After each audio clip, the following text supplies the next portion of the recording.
Y llegamos al mito número 4. Las ONGs no deben de arriesgarse y siempre tienen que ir a la segura. Dicen que si no has cometido errores es porque tal vez no estás intentando gran cosa. Este mito tiene que ver con las actividades que se consideran apropiadas para la recaudación de fondos en las organizaciones sin fines de lucro. También tiene que ver con la cantidad de riesgo que se considera aceptable al buscar innovación para recaudar fondos. Y está el mito de pensar que una ONG no debe nunca de correr riesgo, siempre tiene que ir a la segura.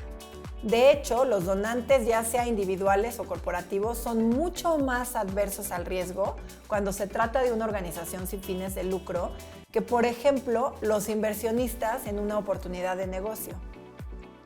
En ese sentido, es interesante reconocer el mecanismo mental que supone que está bien perder dinero ante la posibilidad de obtener una ganancia muy grande en el futuro, mientras que resulta inadmisible la idea de perder dinero frente a la posibilidad de que dicha inversión pueda ayudar a muchísima gente.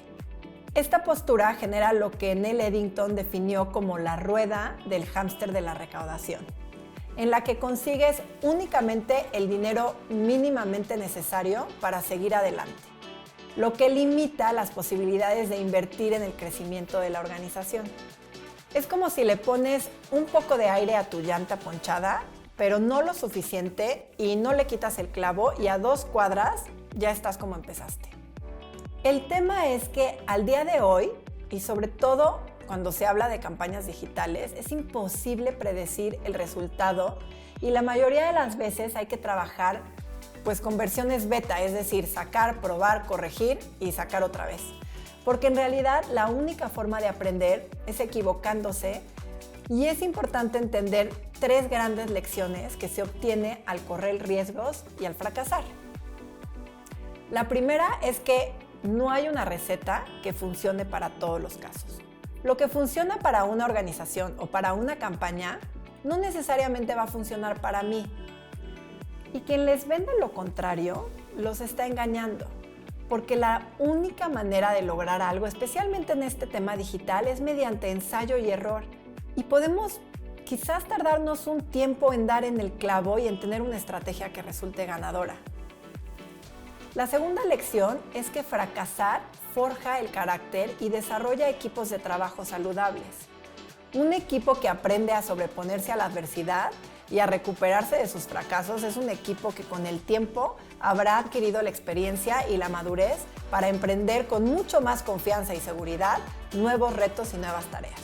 En el mundo de los emprendimientos se usa mucho una frase que dice fracasa frecuentemente y fracasa rápido, cuya esencia es que se debe tener el valor de lanzarse a intentar algo que no necesariamente sabemos si va a funcionar, pero también debes poder reaccionar y reconocer si estás fracasando lo más rápido posible para minimizar el riesgo. La tercera lección es que cada fracaso trae consigo lecciones importantes. En la sabiduría budista se dice que si pierdes la batalla, no pierdas la lección, puesto que los elementos más significativos para el aprendizaje se consiguen generalmente en el fracaso. Quiero mostrarles 2 ejemplos que ilustran muy bien la esencia de este mito. El primero es una campaña que inició, en realidad sin ser una campaña, pero que terminó recaudando en un solo mes más dinero que lo que la organización había recaudado en todo el año previo a esa campaña. Me refiero al Ice Bucket Challenge, que lo que hacía era generar conciencia sobre una enfermedad relativamente rara que es la esclerosis amiotrófica lateral. Para quienes no conocieron la campaña consistía en grabar un video recibiendo un cubo de hielo en la cabeza y o donar dinero para combatir la esclerosis lateral amiotrófica. Se sumó muchísima gente. Entre los millones que participaron se encontraron también gente famosa. Justin Bieber, LeBron James, Oprah, Bill Gates, creo que hasta George Bush. Incluso Barack Obama participó con una donación y se logró salvar de lanzarse una cubeta de hielo en la cabeza. y lo que inició como una suerte de broma local culminó siendo una campaña en la que más de 2.4 millones de videos fueron etiquetados en Facebook y como parte del desafío se recaudaron 115 millones de dólares para una asociación. Desde entonces, y eso fue en el 2014, 17 millones de personas subieron sus videos de desafío a Facebook y estos han sido vistos por 440 millones de personas y se ha compartido en total 10,000 millones de veces. Ahora, también se ha convertido en un evento anual para crear conciencia y recaudar fondos. Y esta campaña se considera uno de los mayores éxitos en recaudación de fondos para una organización sin fines de lucro. Pero esta campaña exitosa no fue la única. Hubieron otras que no tuvieron tanto éxito o que quizás pasaron desapercibidas.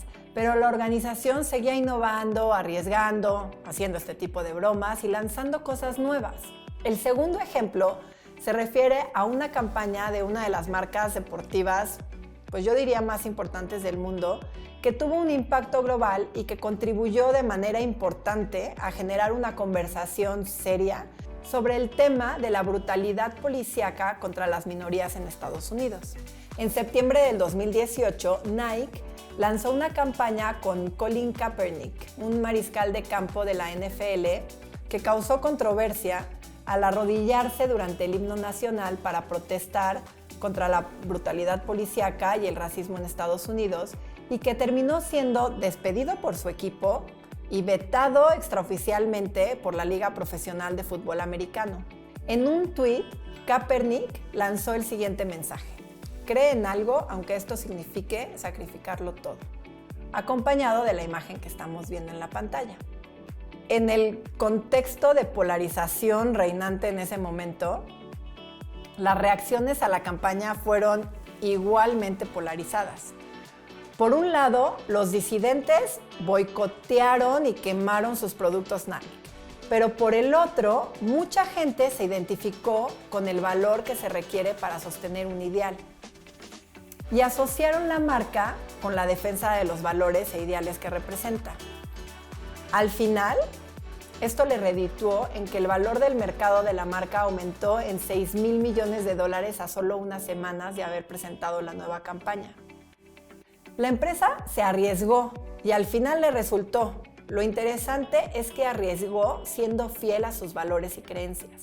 Ahora bien, el riesgo también tiene que ver con la temporalidad, es decir, cuánto estoy dispuesto a esperar para ver un resultado.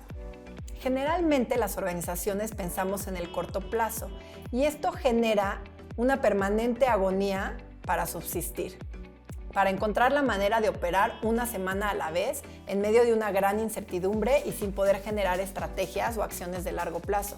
Y bueno, no olvidemos que si alguien se puede sentar hoy en la sombra de un árbol es porque alguien más lo plantó hace 20 años.